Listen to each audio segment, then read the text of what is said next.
निष्ठावंतांना डावलून मर्जीतील उमेदवारांना संधी दिल्याने वरचे गल्लीचे पाटील पहिल्यांदाच तासगाव शहराच्या आबा गटातून आऊट झालेले आहेत. आमदार रोहित पाटील यांनी तासगाव नगरपालिकेला वरचे गल्लीतील पाटील भाऊकीला डावलून नवख्या उमेदवाराला संधी दिली आहे. त्यामुळे वरचे गल्लीचे वातावरण ढवळून निघालेत.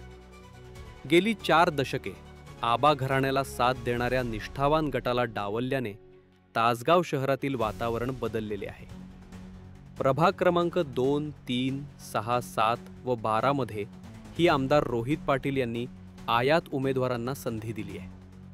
त्यामुळे त्या प्रभागातील जुने कार्यकर्ते नाराज झाले असल्याचं दिसून येत आहे. माजी नगराध्यक्ष अमोल नाना शिंदे यांची नाराजी दूर झाली असली तरी शहरात जुन्या राष्ट्रवादी कार्यकर्त्यांमध्ये नाराजीचा सूर आहे. एकूणच या नाराजीचा फटका राष्ट्रवादी काँग्रेस शरद पवार गटाला बसण्याची शक्यता आहे. तासगाव लाईव्ह न्यूज मराठीसाठी प्रतिनिधी राज चव्हाण.